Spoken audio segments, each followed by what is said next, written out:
नमस्कार। गीतामृत वन के इस पावन संकट में आपका हार्दिक स्वागत और अभिनंदन। हम गीता के 9वें अध्याय का अभ्यास कर रहे हैं। पिछले अंक में भगवान ने हमें आसुरी और दैवी भक्ति के बीच के अंतर को समझाया और मोहात्मा व महात्मा के विषय में बताया। अब यहाँ भगवान कहते हैं, ज्ञानयज्ञेन चाप्यन्ये यजन्तो मामुपासते एकत्वेन पृथक्त्वेन बहुधा विश्वतो मुखम। कि कई लोग सर्वत्र विद्यमान मुझे एकत्व भाव से अर्थात एक ही तत्व समझकर नमस्कार करते हैं, तो कई लोग पृथकत्व भावना से नमस्कार करते हैं, परंतु वास्तव में वो ब्रह्म एक ही है। इसमें मतभेदों का या झगड़ों का कोई प्रश्न ही नहीं। इस बात को समझाते हुए शास्त्री जी ने कहा है कि शैव जिसे शिव समझते हैं, वेदांत जिसे ब्रह्म समझता है और नैयायिक जिसे कर्ता समझते हैं, वो अंत में एक ही तत्व है। ये ठीक वैसा ही है जैसे घोड़े को संस्कृत में अश्व, हिंदी में घोड़ा और अंग्रेजी में हॉर्स कहा जाता है। यहाँ नाम अलग अलग होते हुए भी जीव तो एक ही है। यही तो है एकत्वेन पृथक्त्वेन।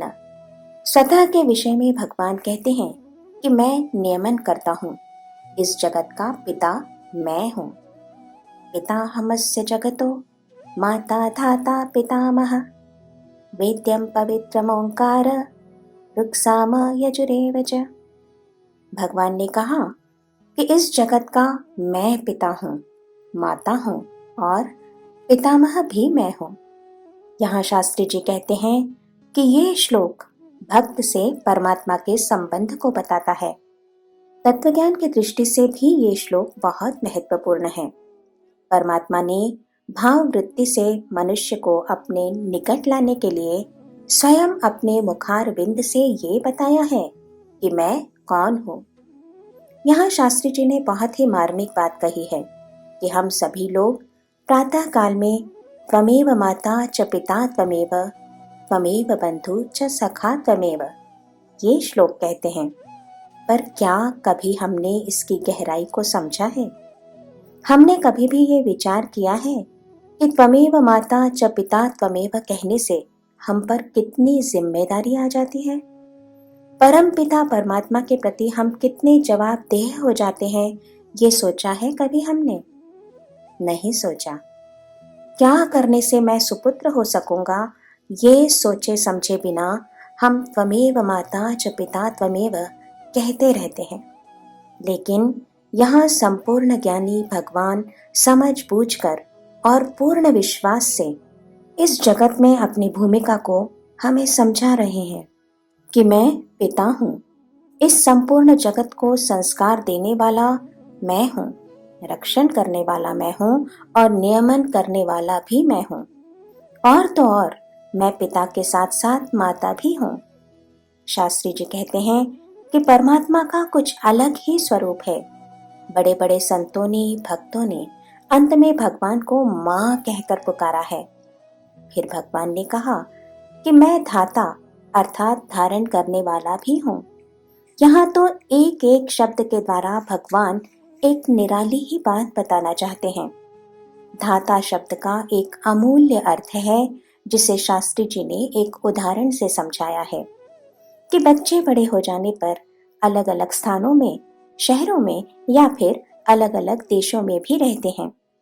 अब माता पिता बच्चों के पालनकर्ता नहीं होते। इस समय बच्चों को माता पिता के सतत सानिध्य की आवश्यकता भी नहीं रहती। इसलिए भगवान ने कहा कि माता पिता होने के साथ साथ मैं तुझे धारण करने वाला भी हूँ, तुझे संभालने वाला और उठा लेने वाला भी मैं हूँ। हमेशा से तेरी संभाल मैंने ही की है अर्जुन। मेरे सानिध्य की तुझे सतत आवश्यकता है। शास्त्री जी कहते हैं कि भगवान ने कहा पिता हमस्य जगतो माता धाता पितामह, तो सामान्य बुद्धि में ये प्रश्न उठ सकता है कि पिता, माता और धाता कहने के बाद पितामह कहने का क्या कारण है? इस प्रश्न का उत्तर देते हुए शास्त्री जी कहते हैं कि भगवान ने स्वयं को सृष्टि का पितामह कहा, क्योंकि माता पिता या धारण करने वाले की अपेक्षा पितामह की भूमिका बहुत अलग है। माता पिता संगोपन करते हैं, संस्कार देते हैं, लेकिन फिर भी सातवें पर्दे में ही क्यों न हो, वहां स्वार्थ होता ही है। कहीं न कहीं उन्हें लगता रहता है कि वृद्धावस्था में ये हमारा सहारा बनेगा, इसके नाम के आगे मेरा नाम होगा। लेकिन पितामह के रिश्ते में स्वार्थ कहीं नहीं होता, क्योंकि दोनों की उम्र में बड़ा अंतर होता है। वे जानते हैं कि पोता कब बड़ा होगा और कब उनका उपयोगी होगा। जब वो युवा होगा तब पितामह उसे देखने के लिए कदाचित जीवित भी नहीं रहे। इसलिए पितामह की भूमिका निरपेक्ष प्रेम की है, निस्वार्थ है। इसलिए भगवान ने कहा कि वे इस सृष्टि के पितामह हैं। हमारे प्रति उनका निस्सीम, निस्वार्थ और निरपेक्ष प्रेम है। इसके बाद भगवान ने कहा, वेद्यम अर्थात इस जगत में जानने योग्य, पहचानने योग्य यदि कोई है तो वो भगवान है। मन में प्रश्न उठता है ना कि उसे जाने कैसे। इस जगत में आए हैं तो हमें रहना तो विषयों के मध्य ही है। इस शरीर को विषय भी देने ही पड़ते हैं। यहाँ शास्त्री जी कहते हैं कि भगवान का इसके लिए विरोध नहीं है। हमारा शरीर स्वस्थ रहे और शांति से चले, इसलिए ही तो उसने ये सब विषय निर्माण किए हैं। ये सच है कि जगत में रहकर हमें इन विषयों का संपादन भी करना पड़ता है और रक्षण भी करना पड़ता है, लेकिन हमें ध्यान में ये रखना है कि केवल यहाँ तक ही हमारी इति कर्तव्यता नहीं है। हमारा जीवन श्रेष्ठ हो, इसके लिए हमें सतत प्रयत्नशील रहना चाहिए। इसलिए भगवान ने कहा कि वे वेद्यम अर्थात जानने योग्य हैं। मेरे पास यदि थोड़ी सी भी बुद्धि है तो मेरा जीवन कौन चलाता है, ये जानने का मैं प्रयत्न करूं। इस जगत का आधार ही परमात्मा है। हम सबको जीवन का अर्थ भगवान ने ही समझाया है। हमें जीवित रहने की शक्ति उसने ही हमें दी है। इस बात को शास्त्री जी ने एक सुंदर उदाहरण देकर समझाया है कि नवजात बच्चे को माँ दूध पिलाती है, लेकिन दुग्धपान करते समय स्तनों से दूध कैसे खींचना है, ये सहज प्रेरणा भगवान ही बच्चे को देता है। ये सीख माँ बच्चे को नहीं दे सकती। वो तो केवल बच्चे के मुंह को स्तनों तक ले ही जा सकती है। फिर बच्चे को स्तनपान करने की शिक्षा किसने दी? इसलिए कहा कि जीवन का अर्थ समझाने वाला प्रथम शिक्षक भगवान परमात्मा ही है। हमारा रात्रि का विश्राम भी वही है और महाप्रयाण भी। वेद्यम पवित्रम ओंकार रुक्साम यजुरे वच। फिर भगवान ने कहा कि मैं पवित्र हूँ। अंतर में स्थित सत तत्व ही अंतिम पावित्र है। इस बात का तात्पर्य बताते हुए शास्त्री जी कहते हैं कि प्रत्येक वस्तु से परमात्मा का स्पर्श करा देने से वो वस्तु पवित्र हो जाती है। यही तो कारण है कि भोजन की थाली सामने आने पर हम आंख मूंद कर उसका भगवान से स्पर्श करवाते हैं।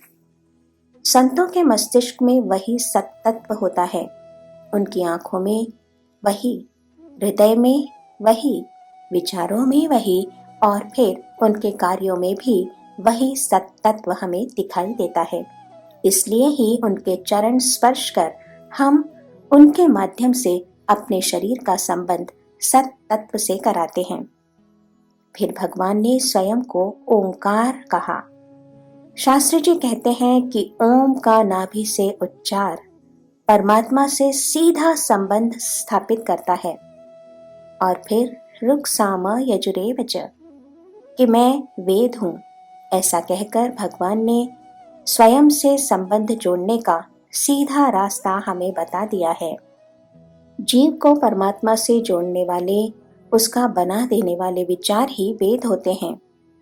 इसलिए ऋषि मुनि आजीवन वेदों को लेकर झोपड़ी झोपड़ी घूमते रहे। आज इतना ही याद रखते हैं और यहाँ विराम लेते हैं। जय श्री कृष्ण।